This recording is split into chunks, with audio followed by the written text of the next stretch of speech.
इसके दर्शन मात्र से ये मूर्ति कुछ करती नहीं है, लेकिन इसके दर्शन करने के बाद जो व्यक्ति जो करता है उसमें सब में सफल हो जाता है। कई प्रकार की शक्तियां होंगी। कई लोग तुम्हारे कार्य को करते हैं साथ में, चलो तुमसे नहीं बनता मैं किए देता हूं, तुमसे कार्य नहीं बनता है चलो मैं तुम्हारे साथ चलता हूं।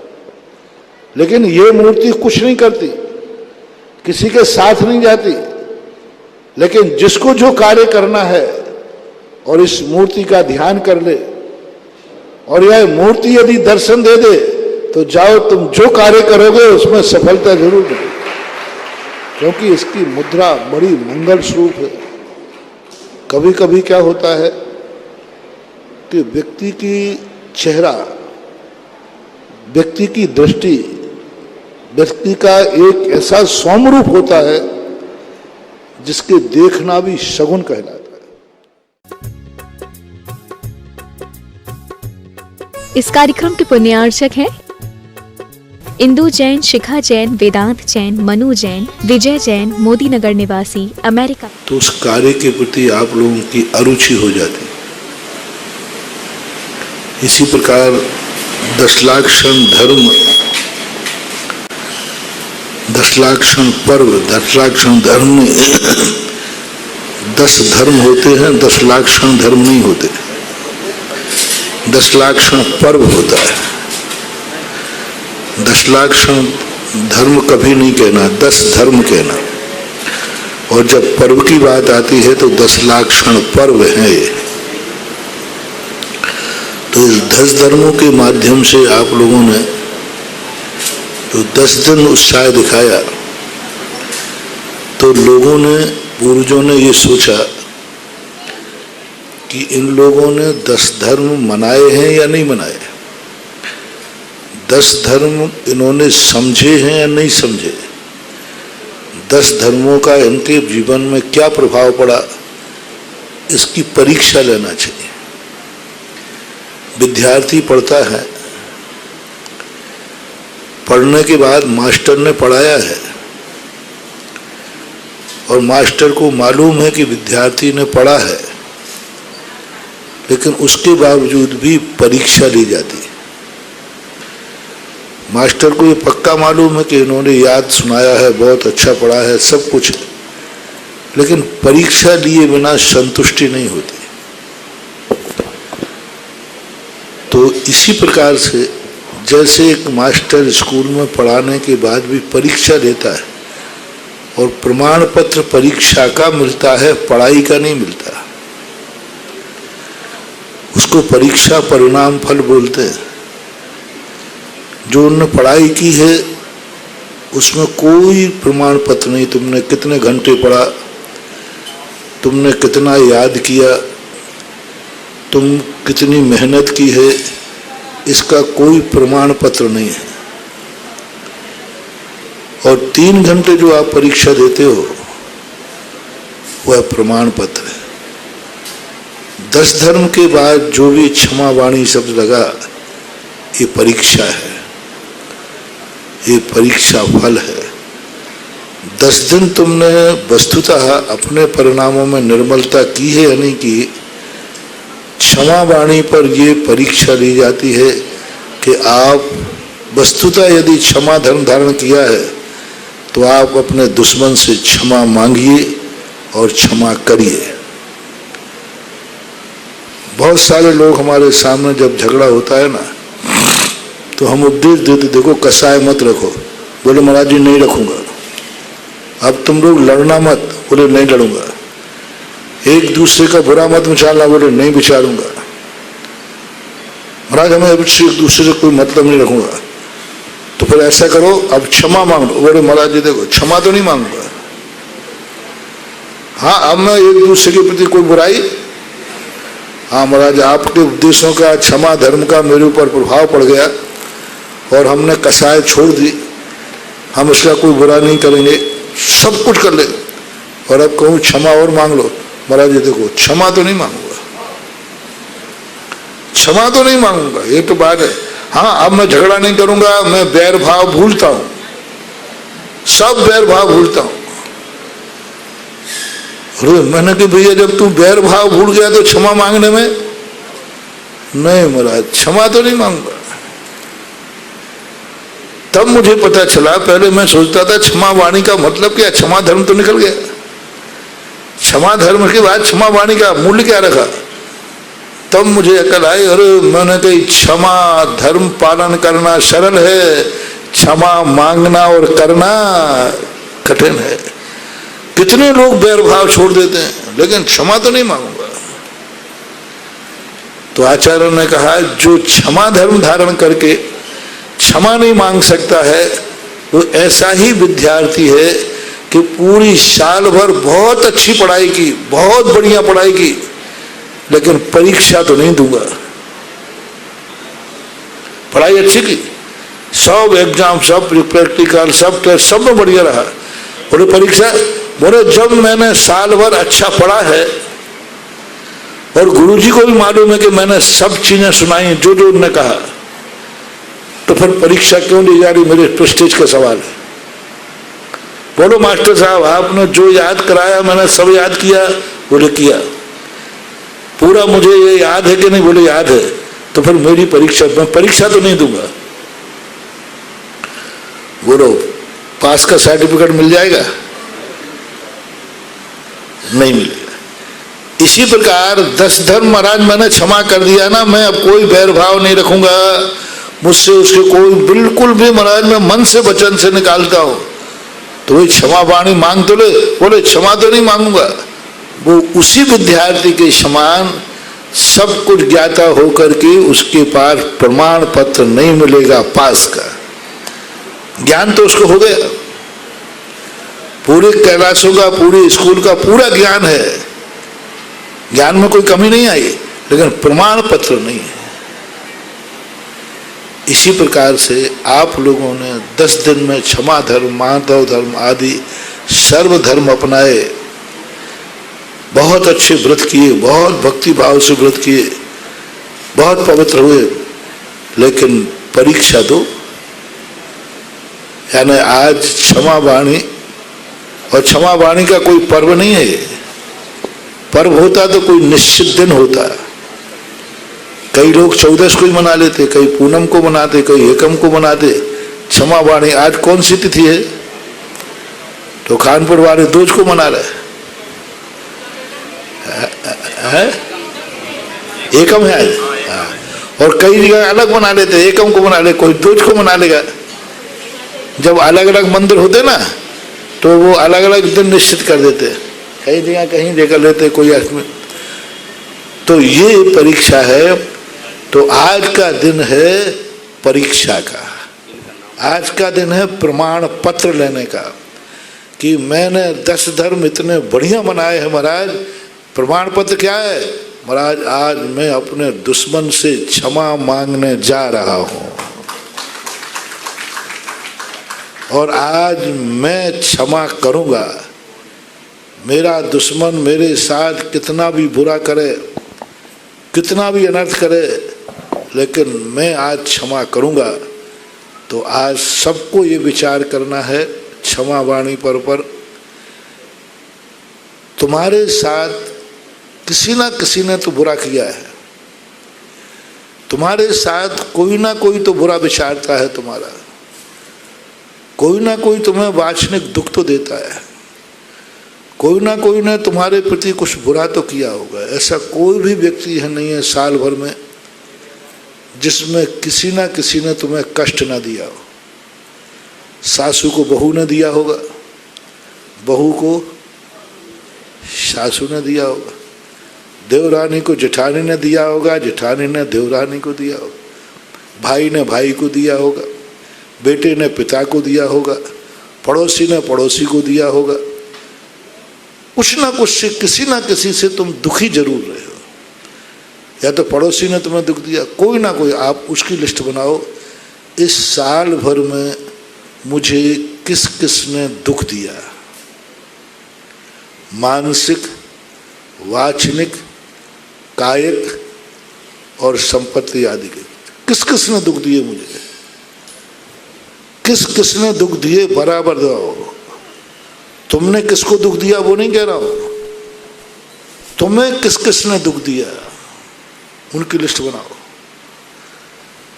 तुमने किस किस को दुख दिया इसमें बहुत जल्दी भूल चूक हो जाएगी, भूल ही जाते हो।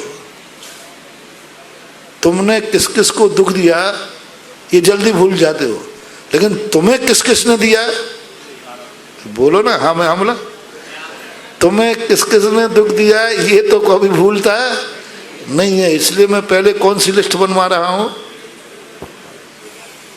तुम्हारे लिए किस किसने दुख दिए और वो तुम्हें बिल्कुल एक एक याद है। उसने मेरे साथ ऐसा किया था महाराज, अभी तक चुभ रहा है। उसने मेरे साथ ऐसा बुरा किया था। बस उन सब की लिस्ट बना करके नीचे नोट लगाना है, मैं इन सबको माफ करता हूं। जिन जिन ने मुझे दुख दिए हैं उन सबको मैं माफ करता हूं। दूसरी लिस्ट यदि तुम नहीं बना पाओ तो अपने दुश्मन से बनवा लो। सासू बहू से बनवा, बहू मैंने तुझे कौन कौन से दुख दिए हैं वो बता दे। तुम्हें याद आ जाए तो अच्छी बात है, सही ज्ञानी वो ही है। मुझे किसने दुख दिया है ये जो भूल जाता है, मुझे तो याद ही नहीं है तुमने दुख दिया। मुझे किसने दुख दिया और वो भूल जाता है, ये सबसे बड़ा ज्ञानी है। और मैंने किसको दुख दिए हैं वो कभी नहीं भूलता है, ये सबसे बड़ा ज्ञानी है। ज्ञानी का लक्षण क्या है, मुझे किस किसने, रिपीट कर रहा हूं, मुझे किस किसने दुख दिया है इसको याद मत रखना। कोई कहे भैया मैंने तुम्हें बहुत दुख दिए, भाई मुझे तो याद नहीं, मैं कहाँ तक याद रखूंगा, मुझे बहुत काम है। समझ लेना, तुम्हारे लिए किसी ने दुख दिया हो और तुम भूल जाओ, समझ लेना तुमने 10 लाख क्षण धर्म बहुत अच्छी तरह मनाए हैं। क्योंकि तुम्हें जिसने दुख दिया उसी को भूल गए। यानी दुश्मन को भूलना, दुश्मन की बातों को भूलना, दुश्मन के व्यवहार को भूलना, यह 10 लाख क्षण पर्व का सबसे बड़ी उपलब्धि है। तो स्मरण करें, साल भर में जिन जिन से तुमने दुख हुआ हो उनका स्मृति है कि नहीं? नहीं महाराज मैं तो भूल ही गया। बहुत अच्छा, बहुत अच्छा। अब दूसरा पॉइंट है, तुमने साल भर के किसी से तुम्हारे द्वारा दुख हुआ है उसको कभी मत भूलना। मैंने फलाने को गाली दी थी, मैंने उसका बुरा विचारा था, मैंने, इसको नहीं भूलना। इसको याद रखना कि मेरे द्वारा ये गलत कार्य हुआ था। और दूसरी लिस्ट बनाना कि किन किन को मैंने दुख दिया है, किन किन के प्रति मैंने बुरे विचार किए हैं, आज मैं उनसे क्षमा मांगूंगा। पहली बात तो दुख देने वाले को अपन भूल ही गए, फिर भी याद हो तो आज मैं क्षमा करता हूं। और जिन जिन को मैंने दुख दिए हैं उनके प्रति मैं क्षमा मांगता हूं। तो ये क्षमा वाणी है, मुंह से बोलो। नहीं महाराज अंदर से क्षमा कर दिया ना, कह दिया ना, अब हमारी कोई बुराई खिलाई नहीं महाराज, हमने कर दिया ना, मुंह से बोलो ना, मूढ़ा से बोलो। और महाराज मूढ़ा से तो नहीं बोलूंगा। मन से क्षमा करने में मान कसाय को हानि नहीं है, और मूढ़ा से बोलने में क्या होता भाई? और महाराज सारी धुल जाती है, बहुत कठिन हो। देखो कितना बड़ा क्षमा वाणी का रूप रखा कि व्यक्ति मन से क्षमा कर देता है बहुत बार, लेकिन मान कसाई कहती है क्षमा मांगना मत। हाँ बैर भाव नहीं रखना। महाराज मैंने बैर भाव छोड़ दिया, कोई बैर भाव नहीं है, लेकिन क्षमा मुंह से बोलने में बहुत मान हानि होती है। आज ये क्षमा वाणी कहती है मान हानि छोड़ दो। जब गलती की है तो मुंह से बोलने में कोई आपत्ति नहीं होना चाहिए। इसलिए इसका नाम क्षमा वाणी है। मैं सोचता था कि वाणी का तो मतलब ही नहीं, ऊपर से मांगने में क्या होता है। नहीं, वाणी शब्द बहुत बड़ी चीज है। व्यक्ति अपने आप में पाप छोड़ देता है, लेकिन पाप का प्रायश्चित लेने में मुश्किल पड़ जाती है। मैं आज के बाद कोई पाप नहीं करूंगा, तो जो पाप किया है वह कबूल कर लो ना। नहीं नहीं, मैं सबके सामने नहीं बोलूंगा। पाप एक्सेप्ट कर रहा है और छोड़ भी रहा है, प्रत्याख्यान कर देगा, लेकिन अपने मुंह से कबूल नहीं करेगा। बोलने की हिम्मत नहीं, क्योंकि बोलने में मान कसाय को हानि होती है। इसलिए आज मान कसाय को छोड़ करके क्षमा 10 लाख क्षण धर्म का प्रमाण पत्र आप सबको लेना है। तुम लोग क्षमा उसी से मांगोगे जिससे कोई गलती नहीं हुई। सबसे पहले क्षमा तुम मांगते हो हम महाराजों से। अरे सुबह से बाहर, महाराज गणी खम्मा क्षमा करो। अरे मैंने कहा भाई मेरा तेरा झगड़ा कब हुआ ये बता दे पहले। महाराज से क्षमा मांगोगे। अरे भाई महाराज से कहते, मैं कहता हूँ भैया पहले मैं क्षमा करने के पहले सोचूं तो सही, तूने गलतियां कितनी की उसकी लिस्ट बनाऊं।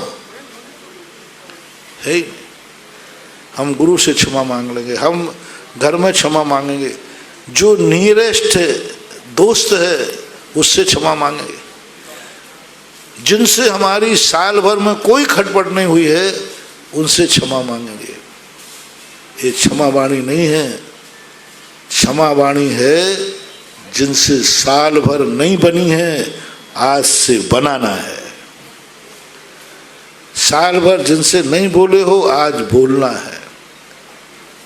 आज अपने आप चला करके फोन करना है। उस व्यक्ति से हमारी खटपट है, हमारी बिल्कुल भी नहीं बनती उससे, हमारा तो बैर है, नौला और सांप का बैर है।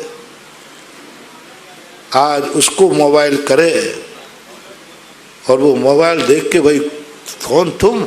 बोले हाँ धनी खम्मा क्षमा वाणी, क्षमा हो, मजा आ जाएगा। मुझे यदि तुम क्षमा वाणी पर लाए हो तो मैं अपने भक्तों को एक ही करूँगा कि आज जो सामने हो, जिससे खटपट हो, उसके पास जाकर हाथ जोड़ के क्षमा मांगना। जय जिनेंद्र भैया क्षमा करना। यहाँ नहीं हो तो यहाँ से घर जाना, और उसके घर नहीं जा सको तो मोबाइल से उसी को फोन करना, भैया आज मैंने क्षमा वाणी गुरु के सानिध्य में मनाई है, उसका प्रभाव ये है कि मैंने जिंदगी में आज तक तेरे से क्षमा नहीं मांगी। आज गुरु का अतिशय ये है कि मैं तेरे से भी क्षमा मांगता हूँ। और मैं तो देखो अतिशय पे विश्वास करता हूँ। तुम लगाते हो महाराज के लिए, मैं तो अतिशय लाओ। और मैंने पहले ही कहा, अतिशय भगवान में नहीं होता, भक्त में होता है। अतिशय सुधा सागर में नहीं होता, सुधा सागर के भक्तों में होता है। और आज अतिशय होना चाहिए। हमारे भक्तों के फोन उनके पास जाना चाहिए जो परम दुश्मन है। वो कहे भैया ये सूरज पश्चिम से कैसे उग रहा है? बोले हमारे गुरुदेव का अतिशय इसका परिणाम है। हाँ, कोई कहेगा भाई ये सूरज पश्चिम से कैसे उग रहा है? तुम और मेरे लिए फोन कर रहे, क्षमा कर रहे, जय जयनंद। बोले यही तो हमारे गुरु के सानिध्य का अतिशय है। और जब वो फिर मेरे पास आएगा, महाराज जी गजब हो गया, अभी तो आपको सुनते ही थे कि आप अतिशयकारी हैं। मैंने क्या हो गया? और महाराज गजब हो गया, हमारा पूरी पीढ़ी दर पीढ़ी का बैर भाव चल रहा था, आज उसका फोन आया है, घनी खम्मा क्षमा करें, जय जिनेंद्र कर लिया, ये अतिशय हो गया। तो फिर मुझे उस दिन गर्व होगा कि मैं किसी क्षमा वाणी में गया था, उसका लाभ कुछ हुआ। इसलिए सारे के सारे जितने लोग दुनिया में जहां भी मेरे भक्त हैं, आज अतिशय करो और कहो कि तुम्हारे भाव ऐसे कैसे पिघल गए? बोले गुरुवाणी से। कैसे तुम्हारा फोन आ गया, तुम्हारे परिणाम ऐसे कैसे बन गए?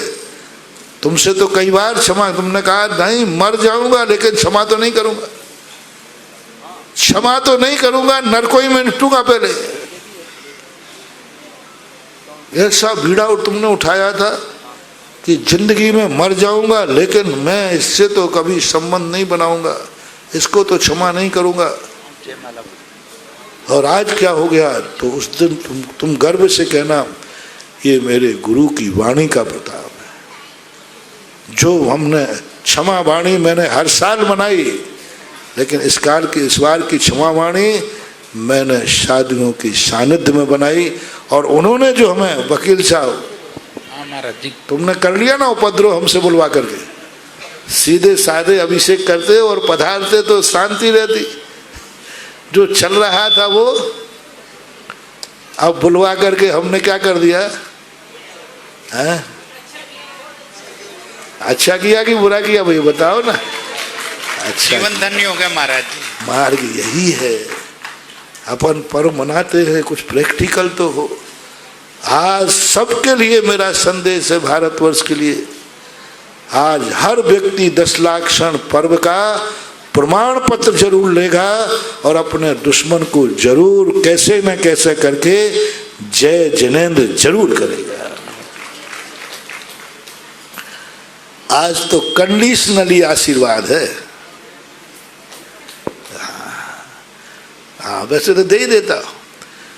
जो मेरा भक्त अपने से सबसे बड़े दुश्मन को फोन से प्रत्यक्ष में क्षमा मांगता हुआ जय जिनेंद्र करेगा, उसको मेरा तीनों हाथ से आशीर्वाद है। नमस्ते नमस्ते नमस्ते।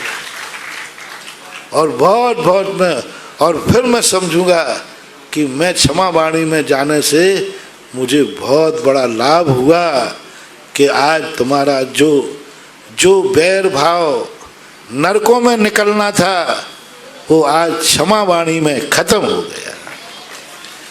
जन्म जन्मांतरों में जाना था वो आज खत्म हो गया।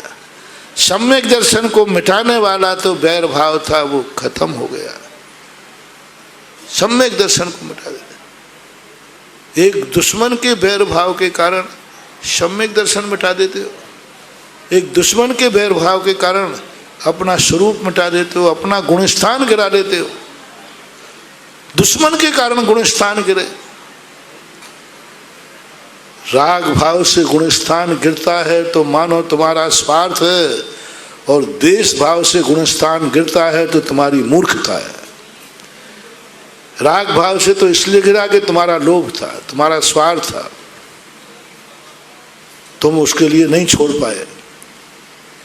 लेकिन तुमने तो गुणस्थान गिरा लिया द्वेष भाव दुश्मन से।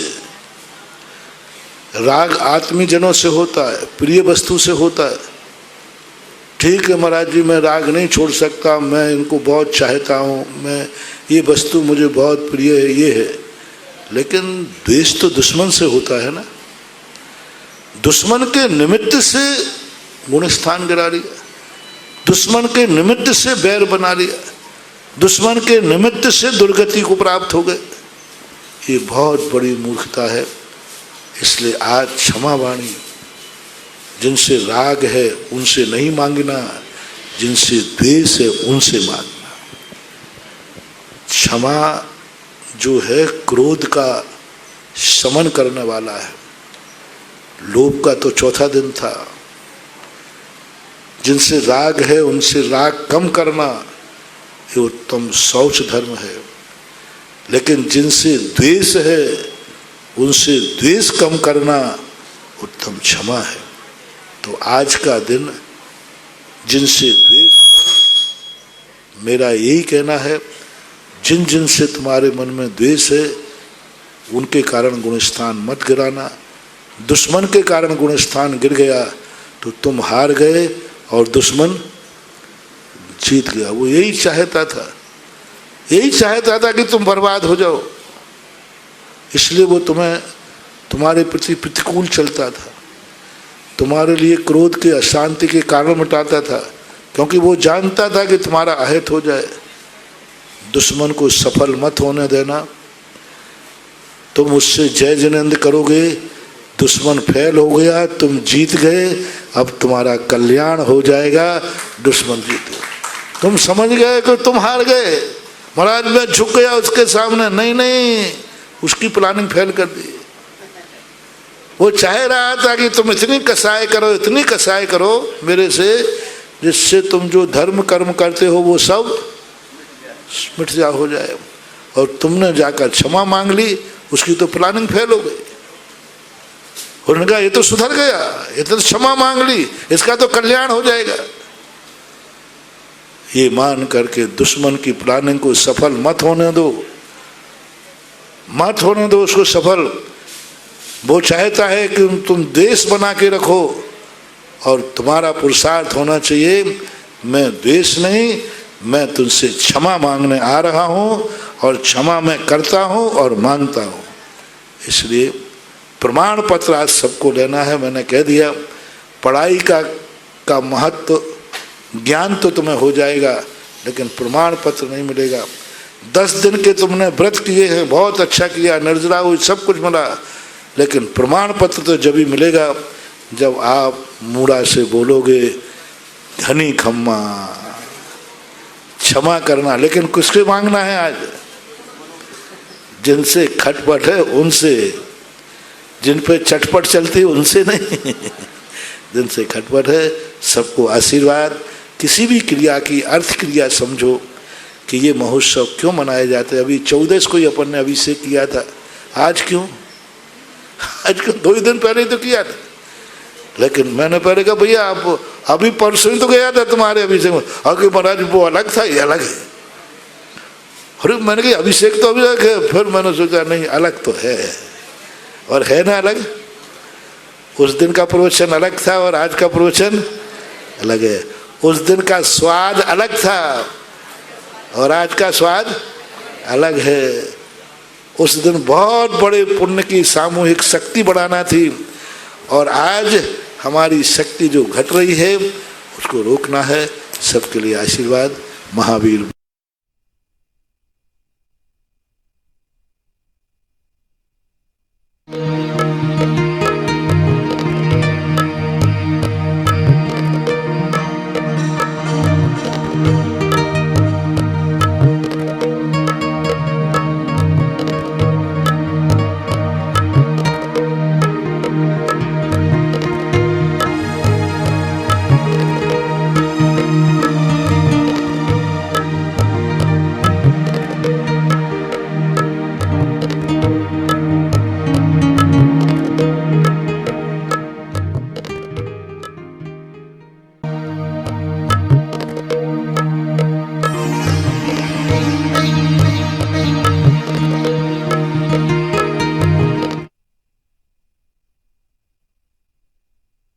चींटी को हम बचा सकते हैं, सुरक्षित नहीं कर सकते। एक चिड़िया को हम बचा सकते हैं, सुरक्षित नहीं कर सकते। और आवास दान जब माना जाएगा, चिड़िया को बचाकर घोंसला बना दिया। किसी चीज को बचाना दान की कोटि में नहीं है, बचा करके उसको सुरक्षा का उपाय सोच लेना, उसका मकान बना देना, घर बना देना, एक गरीब के प्रति दया करना उपदेशात्मक, और एक गरीब को झोपड़ी बना के दे देना। इसलिए चारों दानों में जो दान की परिभाषा है वह दान की भाषा साधु को घटित नहीं होती। अब रही बात भावात्मक, भावात्मक क्रिया को दान की कोटि में नहीं लिया। किसी भी आचार्य ने भावात्मक को दान की कोटि में, अहिंसा को दान की कोटि में नहीं लिया। किसी भी वस्तु का हम उपदेश दे रहे हैं, ज्ञान दान नहीं है, ये स्वाध्याय है। स्वाध्याय होना अलग चीज है और ज्ञान दान देना अलग चीज है। तो साधु को किसी भी मूल गुण में दान की कोटि में नहीं रखा, उसको दान कहते ही नहीं, क्योंकि साधु 9 कर्म का दान नहीं कर सकता, गृहस्थ कर सकता है। तो चारों दान गृहस्थों के आश्रित हैं, गृहस्थों के लिए ही हैं। पंकज जैन पाटनी 12 गुरुवर नमोस्तु। महाराज जी की जिज्ञासा है कि जो कर्म हमने भोग लिए तो वो भोगने के बाद नष्ट हो जाएंगे या पुनः उनका संस्कार बना रहेगा? नहीं, पूर्णतः नष्ट। एक बार भोगा हुआ पूज्यवर कुंदकुंज स्वामी ने श्री समय सार में लिखा, पक्के फलम भी पड़ दे। जो फल वृक्ष से टूट गया वह कभी उस वृक्ष में नहीं लगेगा, पहले उस फल को वृक्ष बनने के लिए मिट्टी में मिलना पड़ेगा। बीज बनेगा लेकिन बीज पहले मिट्टी में मिलेगा फिर पेड़ बनेगा। इसी प्रकार जो उपभोजित कर्म है, इसी प्रसंग में उन्होंने इसी बात को लिए समय सार में कहा है कि जो कर्म है वो एक बार भोगने में, अब उसी रूप में भोगने में नहीं आएगा, वो पुनः विकटित होगा, पुद्गल स्कंद बनेगा, परमाणु बनेगा, फिर लौट करके जैसे घी है, अब जैसे बीज है, बीज सीधा वृक्ष में जाके नहीं लगेगा, फल में से बीज आएगा, मिट्टी में जाएगा, मिट्टी में मिलेगा, फिर पुनः बन सकता है। ऐसे ये प्रक्रिया डायरेक्ट सीधा फल पेड़ से अलग होकर पुनः फल उसी में लग जाए संभव नहीं है, ऐसा माना जाए। 10 लक्षण पर्व के माध्यम से धर्म, वीतरागता, पाप पुण्य को देशना और जिज्ञासा के माध्यम से ज्ञानवर्धन कराने वाले, साथ ही अभक्ष का तो हम लोगों को त्याग कराते ही कराते हैं, लेकिन भक्ष का कैसे हम त्याग करें, ऐसे हमारे श्रावकों का कल्याण करने वाले निर्यापक श्रमण मुनि पुंगव श्री सुधा सागर जी महाराज सत्संग के पवित्र पावन चरणों में चंद्रोदय तीर्थ क्षेत्र के सभी भक्तों की ओर से, सुधा कलश और जिनवाणी चैनल पर सुन रहे सभी भक्तों की ओर से त्रिकाल बार नमोस्तु भगवन, नमोस्तु भगवन, नमोस्तु भगवन। प्रथम जिज्ञासा के लिए आमंत्रित है भगवान स्वरूप जी खानपुर वाले, और तैयार रहेंगे आशा जी, विमल जी जैन सोनी। तैयार रहें।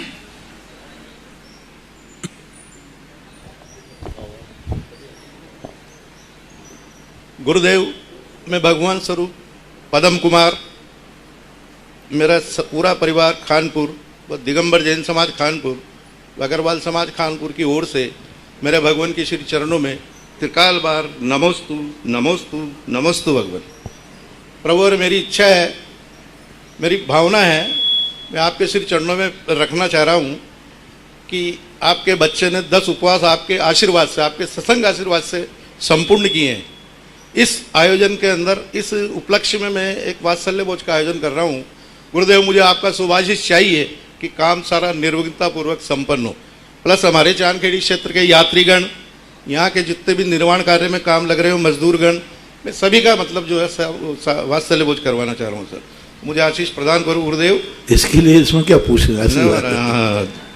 अब मेरी जिज्ञासा ये है गुरुदेव कि 16 कारण जी के जो 32 व्रत या उपवास होते हैं, 16 व्रत 16 उपवास, तो एक भावना के 2 दिन कैसे मानते हैं सर? आगम में इसका कोई लॉजिक देखने में नहीं आया। जी सर। बहुत प्रयास, लेकिन मेरी दृष्टि से ये है कि 16 दिन के 16 उपवास हैं जी। यदि एक साथ 16 उपवास कराए जाए तो आयु कर्म की उदीर्णा हो सकती है, प्राणों का घात हो सकता है।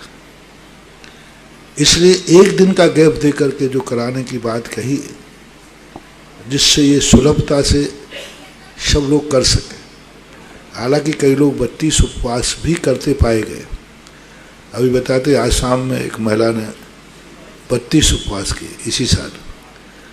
ब्यावर चतुर्मास में भी एक मांझी ने, कासलीवाल के परिवार ने 32 उपवास मेरे शान में किए थे, लेकिन सभी को संभव नहीं है, इसलिए किए जाते हो। और 32 दिन के 16 कारण के जो पर्व हैं, ये कथा के अनुसार 32 दिन के हैं, लेकिन क्यों, इसके संबंध में कोई आगम में समाधान नहीं मिल रहा है, इसलिए मैं कोई समाधान करने में कैसे कर सकता हूँ। नमस्ते गुरु, नमस्ते। आशा जी, विमल जी जैन सोनी तैयार रहें, और तैयार रहेंगे प्रोफेसर SK जैन साहब बुरहानपुर वाले। मेरे आराध्य गुरुवर के चरणों में मेरा तथा समस्त सोनी परिवार की तरफ से कोटिशः नमन नमन नमन। महाराज जी, मेरी जिज्ञासा ये है कि वनस्पति 2 प्रकार की होती है, एक तो साधारण और एक प्रत्येक, और प्रत्येक में सप्रतिष्ठित और प्रतिष्ठित दो विभाग होते हैं। लेकिन जो सप्रतिष्ठित है उसको पुरुषार्थ सिद्धि उपाय में 4th साल का अध्ययन कर रही हूँ 12 वर्षीय कोर्स में। उसमें साधारण भी ले लिया है, तो मतलब ये कैसे समझ में आएगा? सप्रतिष्ठित पना हमेशा साधारण से ही बनता है। साधारण और प्रत्येक दो भेद किए, लेकिन जब प्रत्येक में अप्रतिष्ठित लिया जाता है तो साधारण जीवों से ही बनता है। जैसे कोई प्रत्येक वनस्पति प्रारंभ में साधारण ही होती है। जैसे कोई चीज़ में अंकुर निकलता है, तो जब तक वो अंकुर कोमल होता है उस समय तक वो साधारण ही होता है, और साधारण जब भी बनेंगे तो वो साधारण जीवों से बनता है। जहाँ जहाँ सप्रतिष्ठित पना है वह वस्तु साधारण नहीं है, लेकिन उसमें जो सप्रतिष्ठित पना है वो साधारण जीवों से ही है। जैसे कोई चीज़ें कच्ची अवस्था में वो स्वयं प्रत्येक नाम कर्म के उदय से है, लेकिन वो प्रत्येक नाम कर्म का उदय एक पूर्व अवस्था में साधारण होता है। जैसे सपोज कीजिए अपन प्रत्येक नाम कर्म का उदय है अपना, लेकिन अपना प्रत्येक नाम कर्म में जो मांस है, मांस है ना अपने यहाँ, तो मांस से सप्रतिष्ठित है। किसका मांस है? प्रत्येक का। अपन प्रत्येक हैं, तो ये मांस हड्डी आदि किसका है? प्रत्येक का। लेकिन मांस अपने आप में क्या है? सप्रतिष्ठित है। और सप्रतिष्ठित किनसे बनेगा? निगोदिया जीवों से, साधारण जीवों से। तो बहुत अच्छा प्रश्न है। प्रत्येक शरीर जो है उसके अंदर जो सप्रतिष्ठित पना आता है वो साधारण जीवों से ही आता है, ऐसा मानना चाहिए। इसी के साथ में आज मूल नायक बड़े बाबा की शांति धारा का पुण्य अर्जन किया था।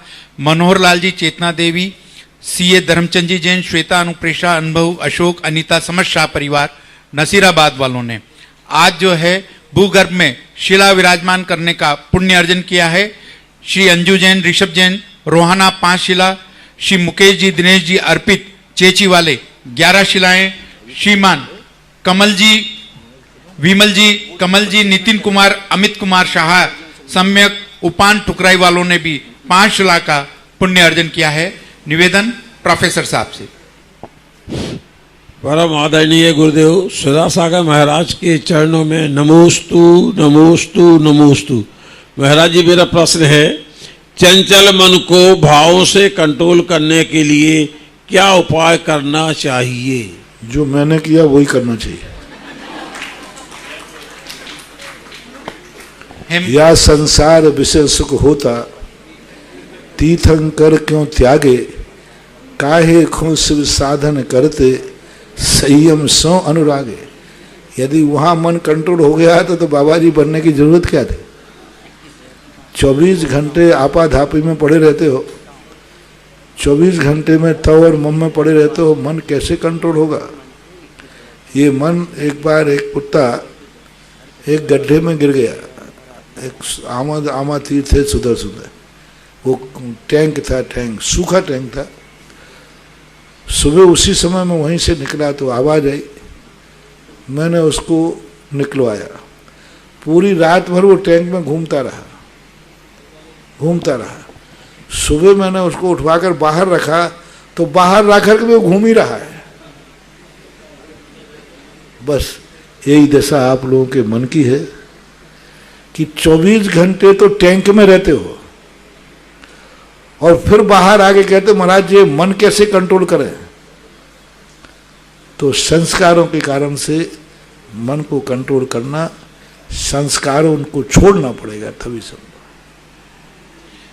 तैयार रहेंगे सुशील जी मोदी, मोदी नगर, और सुशीला जैन, अशोक नगर।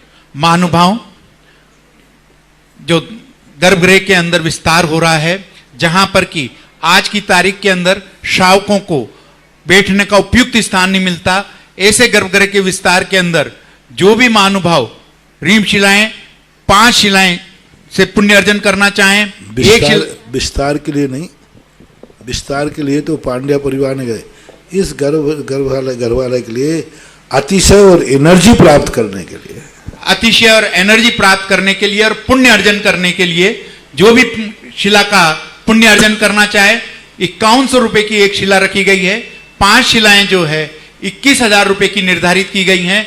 जो भी परिवार पुण्य अर्जन करना चाहें वो शीघ्रता से नाम कमेटी के साथ प्रेषित कर सकते हैं। आपके पास में कमेटी के सभी नंबर जो है डिस्प्ले में चल रहे हैं। इसी के साथ निवेदन सुशील जी मोदी नगर वालों से, और तैयार रहेंगे सुशीला जैन, इन अशोक सभाओं नगर। का मुख्य उद्देश्य आप समझें कि इस मंत्रों के द्वारा सारा गर्भगृह इतना मंत्रित हो जाए कि वहाँ व्यक्ति को बैठने मात्र से उसको सकारात्मक ऊर्जा मिले, बैठने मात्र से उसकी परेशानियां दूर हों, बैठने मात्र से ही उसके संकट दूर हो, बैठने मात्र से वह इतना कुछ पा जाए कि वो भगवान की भक्ति करने लायक हो जाए। और दूसरी बात है कि वह व्यक्ति, दुनिया में संकट यहीं आए कोई नियम नहीं, जंगल में कहीं भी संकट आ सकता है, उस समय वो भगवान को अपनी आवाज कैसे भेजे। तो उसने ह्रीम पंचबीजाक्षर शिला स्थापित करके ये सोचना चाहिए कि उसने चांदखेड़ी के आदिनाथ की केवल अपने घर में अपने पास बिछा लिए। अब वो जहां भी दुनिया में रहेगा वहां से वो पुकारेगा, ये शिला आदिनाथ भगवान की शक्ति, आदिनाथ भगवान का आशीर्वाद तुम्हें जंगल तक भेजने में समर्थ होगी। इसके मल्टीपर्पज दो कार्य है, एक तो यहाँ की एनर्जी इतनी तेज बढ़े, और यह हिरन बीजाक्षर जो आपके द्वारा स्थापित हो वो आपके लिए उन स्थानों पर भी आपके लिए 108 नंबर गाड़ी का काम करे। सरकार के द्वारा 108 गाड़ी चलती ना, 108 नंबर, कहीं भी एक्सीडेंट हुआ थोड़ा समाचार भेजो वो तुरंत पहुंच जाती है। तो ये शिलाएं आपकी जिंदगी का 108 नंबर की गाड़ी है, जो आपके लिए कहीं भी किसी समय काम आ सकती। हे परम पूज्य मेरे गुरुवर, हे मेरे आराध्य, आपके श्री चरणों में बारंबार नमोस्तु भगवान, बारंबार नमोस्तु भगवान, बारंबार नमोस्तु भगवान। हे परम पूज्य गुरुवर, एक भूमि जिस पर के करीब 100-125 आम के पेड़ लगे हुए हैं, उस भूमि पर मंदिर और धर्मशाला का निर्माण करना चाहते हैं। क्या वो आम के पेड़ हम कटवाने पड़ेंगे हमें, तभी कुछ कर पाएंगे? क्या साधु से ये सब बातें पूछना जरूरी है? आवश्यक है साहब, मैं तो नहीं मैं तो यही कहूंगा कि नहीं काटना चाहिए। आप क्या करोगे? तो बात खत्म हो गई, बात खत्म हो गई। और ना पूछा तो मैंने कब कहा? नमोस्तु भगवान। सुशीला जैन, अशोक नगर, तैयार रहें। और उसी के बाद में तैयार रहेंगे सहीला जैन, मुंबई। मेरे गुरुवर को कोटि कोटि नमोस्तु, मेरे परिवार की तरफ से कोटि कोटि नमोस्तु। हे गुरुवर, मरण की सूतक कितनी पीढ़ी तक पूरी लगती है? अलग अलग इसके संबंध में है। 4 पीढ़ी तक, 3 पीढ़ी तक पूरा मानते हैं, उसके बाद एक एक दिन कम करते जाते हैं। हम इसके संबंध में पूर्ण प्रमाणिक इसलिए नहीं कह पाते हैं क्योंकि ये दिनों की गणना किसी ठोस आचार्य के ग्रंथ में नहीं मिली। ये परंपरा सामाजिक है, व्यवहारिक है, मानना चाहिए। 3 सूतक शब्द का प्रयोग तो शास्त्रों में आता है, लेकिन पीढ़ियों के संबंध में चर्चा नहीं है। इसलिए जिन पूजा के अंदर जो आपकी पूजा की किताबें होती है, उनके पीछे सभी में छपा हुआ रहता है।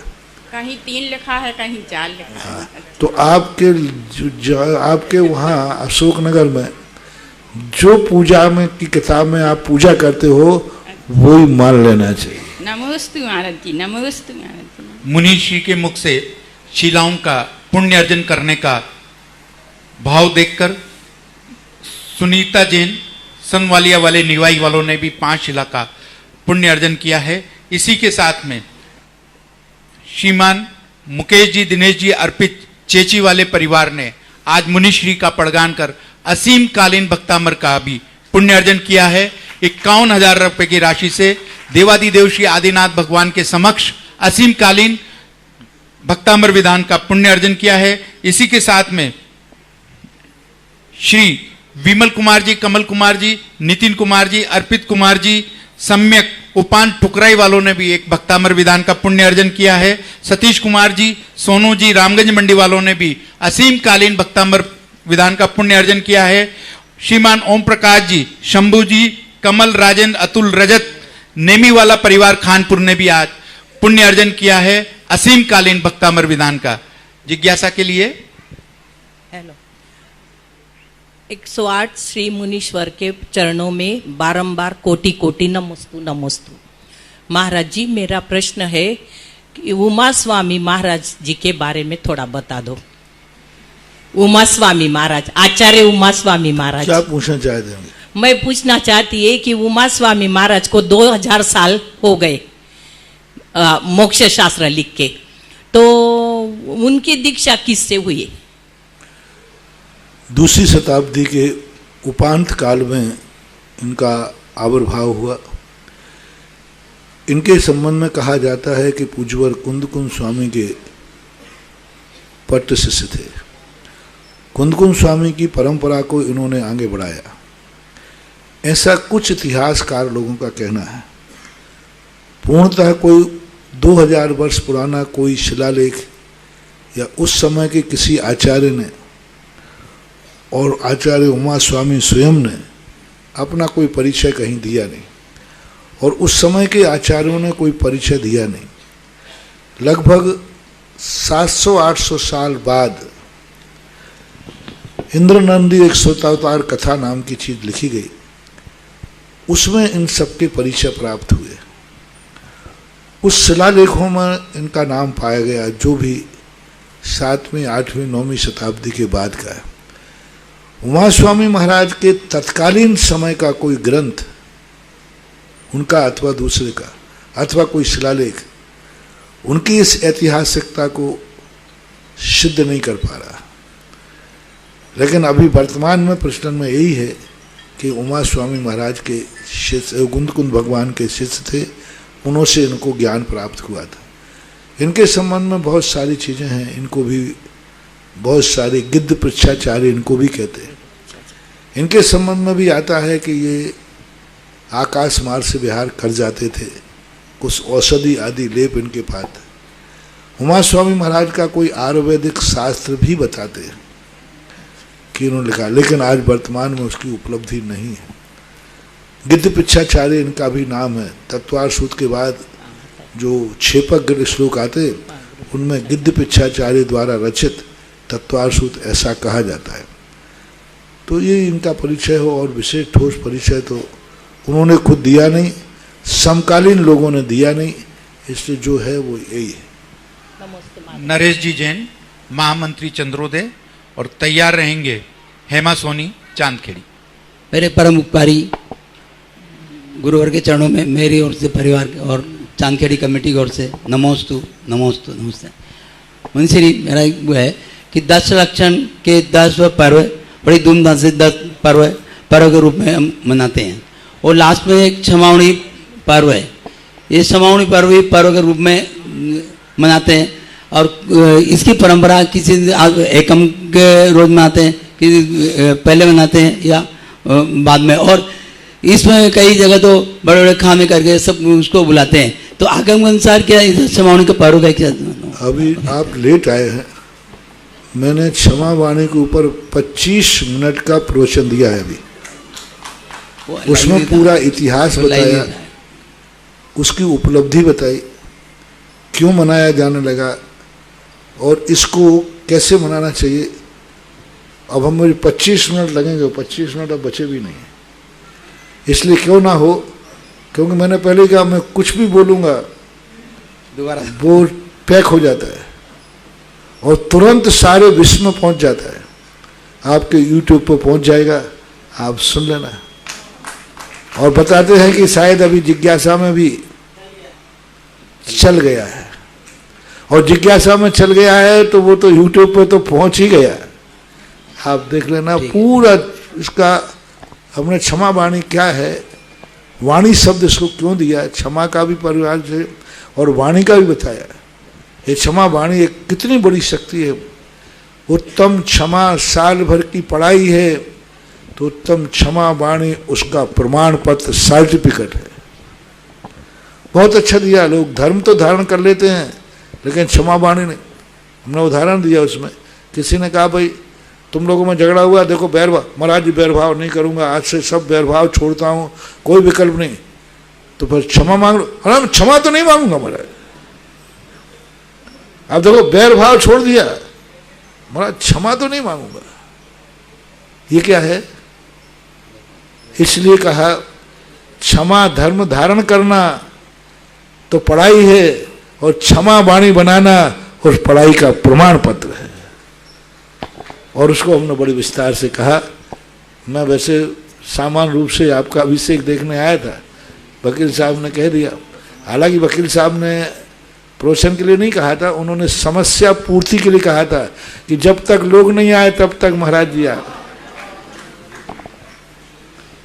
रीमशिला विराजमान करने के लिए जिन्होंने पुण्य अर्जन किया है, चेची वाले परिवार और कमलजी ठुकराई वाले परिवार पधारें।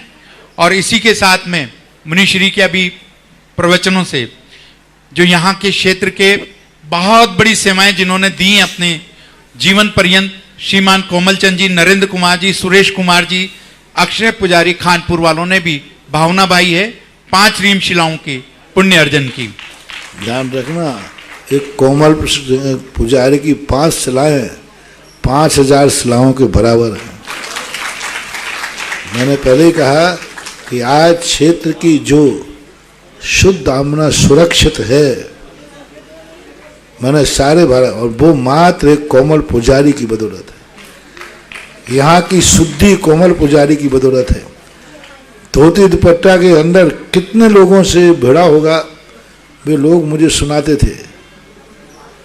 बहुत अच्छा, उनका बहुत अच्छा भाव हुआ। आशीर्वाद है। पुजारी साहब का परिवार हो तो आप पधारें आगे की ओर।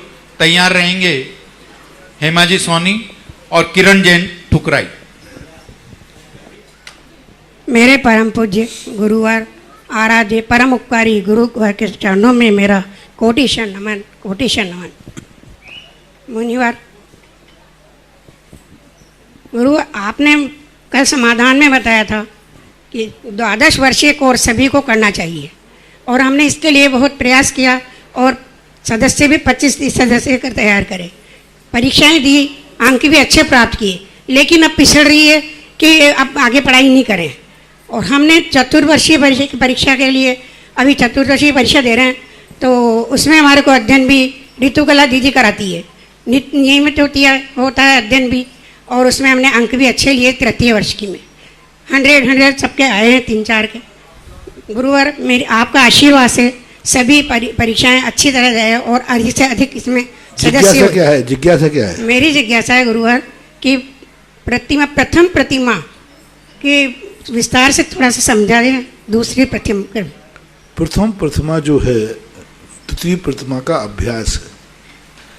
संसार शरीर भोग निर्विण्णा, पूज्यवर समंतबद्ध महाराज ने कहा, संसार शरीर भोगों के प्रति उदासीन भाव होना और उनके प्रति छोड़ने की तैयारी करना।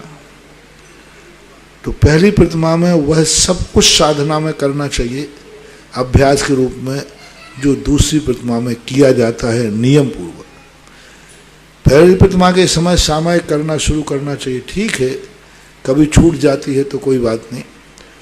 तो पहली प्रतिमा के अंदर करना तो वही खान पान, भोजन पानी, बिलछाने, कुएं आदि का सब कुछ वो ही करना चाहिए। बस फर्क कितना है, वो अभ्यास है और वहाँ नियम है, ऐसा मन। नमस्ते। किरण जी जैन ठुकराई और तैयार रहेंगे प्रमोद कुमार जी जैन पिपराई। मेरे गुरुदेव के चरणों में मेरा ठुकराई पाठशाला के बच्चों की तरफ से नमोस्तु नमोस्तु नमोस्तु। चंद्र टले सूरज टले, टले न सिंधु व्यापार, चंद्र टले सूरज टले, टले न सिंधु व्यापार, पर मेरे गुरुदेव का टले न ध्यान विचार, पर मेरे गुरुदेव का टले न ध्यान विचार।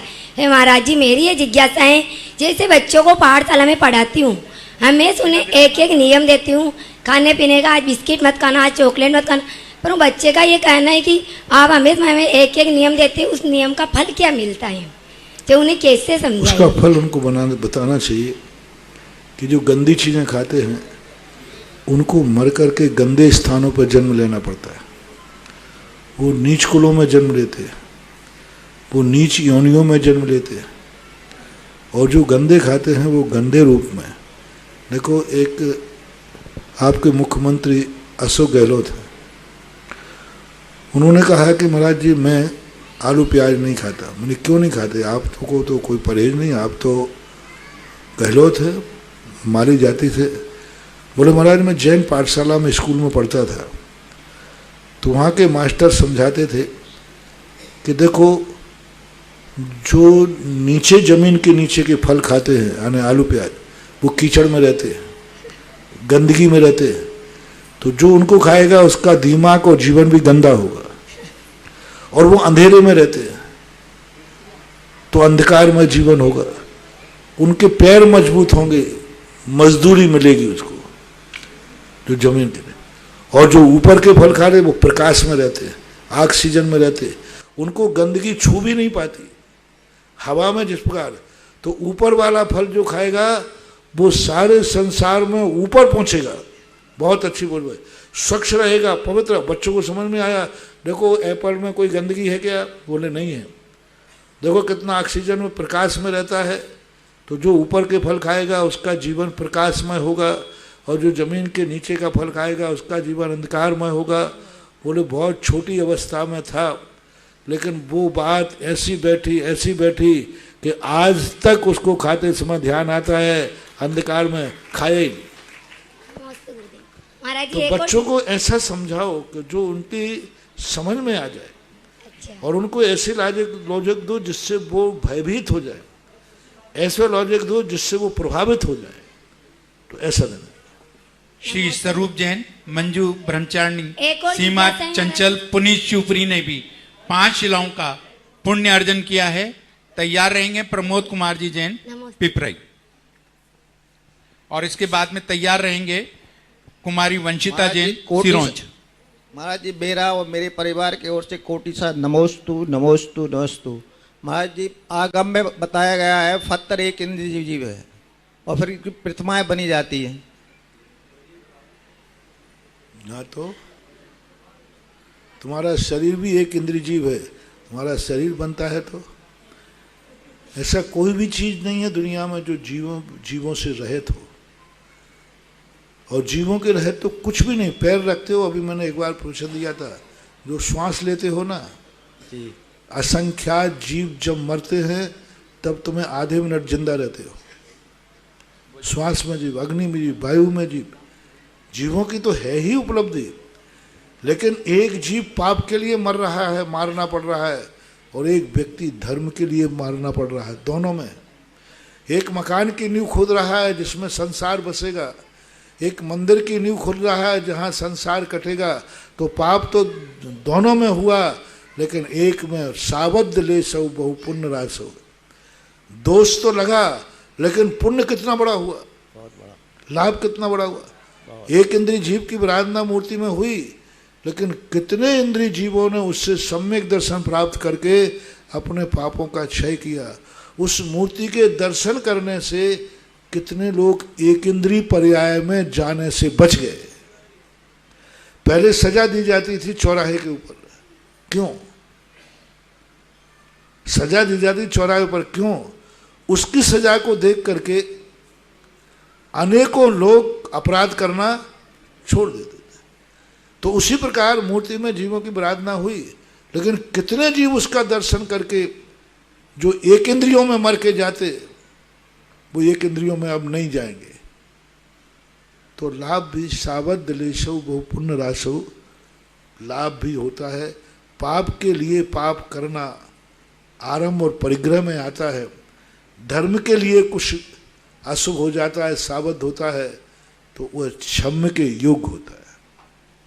कुमारी वंशिता जैन, और तैयार रहेंगे सुरेश जी जैन, अशोकनगर। आगे आ जाएं बेटा।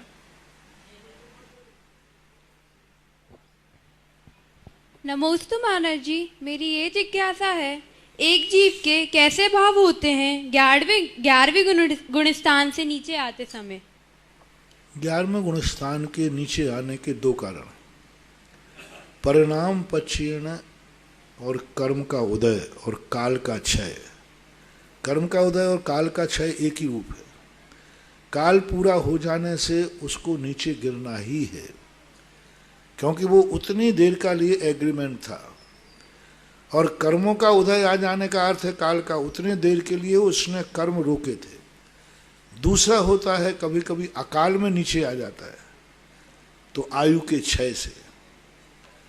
11वें गुणस्थान में पहुंचा, आयु का क्षय हो गया, मर गया। दूसरा, कभी कभी परिणामों में ऐसी स्थिति बन जाती है कि जिन कर्मों को उसने, जैसे आप लोग सपोज करें कोई गंदा पानी था आपका और आपने रख दिया, तो वो कचरा कहाँ बैठ गया? सब नीचे बैठ गया। अब ठीक है, लेकिन अब उसको सावधानी से उठा के छानना है, लेकिन हिल गया।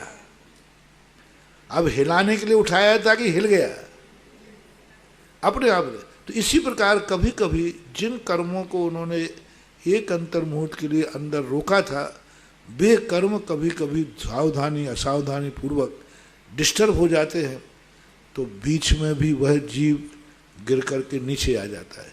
मूल कारण है उसका नियोग ही ऐसा है कि वो गिरेगा ही गिरेगा। नमोस्तु महेश। सुरेश जी जैन, अशोक नगर। और तैयार रहेंगे सोनाली जैन। गुरुवार नमोस्तु नमोस्तु। 16 कह रहा भावना में अभिक्षण भावना का क्या अर्थ है? अभिक्षण का अर्थ होता है प्रति क्षण 24 घंटे वही धुन। अभिक्षण ज्ञानोपयोग, हर क्रिया में ज्ञान, हर क्रिया में सावधानी। ये क्या है, ये कैसा है, ये करने योग्य कि नहीं, आगम में क्या लिखा है, शास्त्र में क्या लिखा है, भगवान ने क्या कहा है, मैं कौन हूँ। 24 घंटे। एक किताबों के पढ़ने का नाम अभिक्षण ज्ञानोपयोग नहीं है। सुबह उठते ही कहा कितने बजे उठना चाहिए, आगम में क्या कहा है, शास्त्र में क्या कहा है, मैं कौन हूँ, मेरा क्या करना है। उठते ही जाकर के मान लीजिए फ्रेश होना है, मैं कौन हूँ, आगम में क्या कहा है, मुझे कहाँ शौच जाना चाहिए, कैसे स्थान पर जाना चाहिए, नहाते समय मैं कौन हूँ, नहाना चाहिए या नहीं, किससे नहाना किससे नहीं नहाना, भोजन खाते समय अभिक्षण, आगम में क्या कहा है, मैं कौन हूँ, क्या खाना चाहिए, जो खा रहा हूँ इसका स्वरूप क्या है, इससे लाभ क्या है, हानि क्या है। 24 घंटे हर क्रिया में अपने ज्ञान को लाना, आगम को, ज्ञान को, शास्त्र को, भगवान ने क्या कहा है, इस समय मुझे क्या करना चाहिए, ये वस्तु मैं उठा रहा हूँ मुझे जिनवाने की आज्ञा है क्या, जिनंद भगवान ने क्या कहा, मैं उठा सकता हूँ इसको कि नहीं। तो हर क्रिया में 24 घंटे ज्ञान का उपयोग को सामने लाना अभिक्षण ज्ञानों कहलाता है। निरंतर तत्व चिंतन करना, जिनवाणी को निरंतर उपयोग में बनाए रखना। क्रिया कोई भी करेगा वो जिनवाणी उसके उपयोग में रहेगी, इसको बोलते अभिक्षण। अभिक्षण का शाब्दिक अर्थ है निरंतर। नमोस्तु गुरुवार नमोस्तु। सोनाली जैन। और तैयार रहेंगे अभिलाषा जैन। महाराज जी के चरणों में बारंबार नमोस्तु नमोस्तु नमोस्तु। महाराज जी मेरी जिज्ञासा है कि नारायण नरक में क्यों जाते हैं नियम से?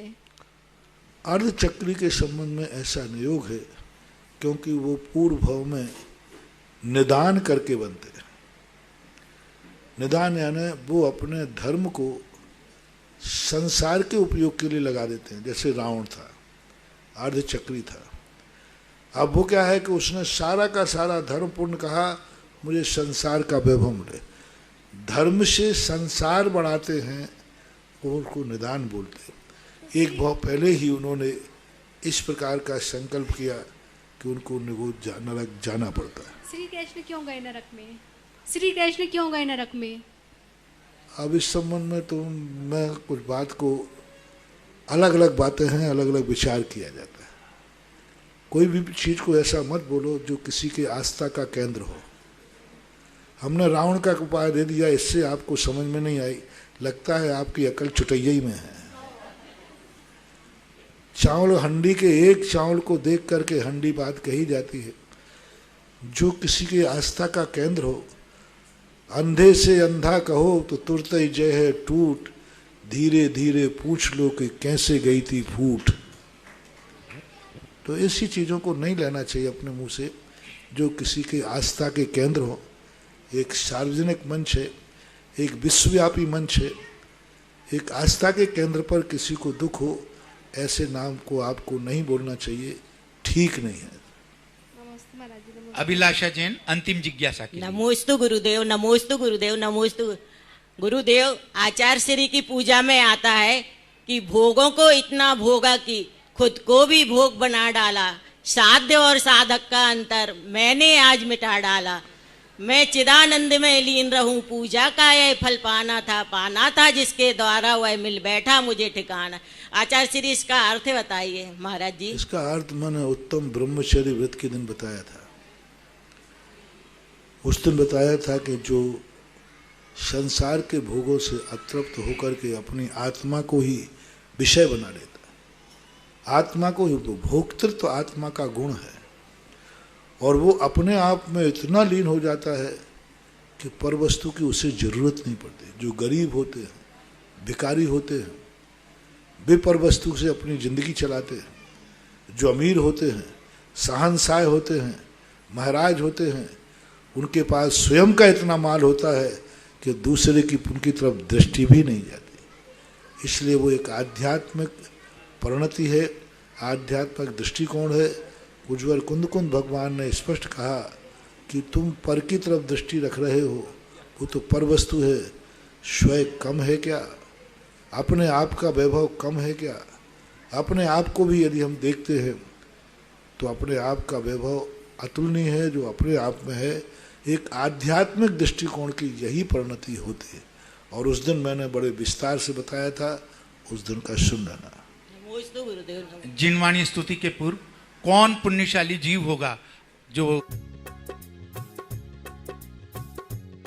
इस कार्यक्रम के पुण्यार्चक थे इंदु जैन, शिखा जैन, वेदांत जैन, मनु जैन, विजय जैन, मोदी नगर निवासी, अमेरिका प्रवासी।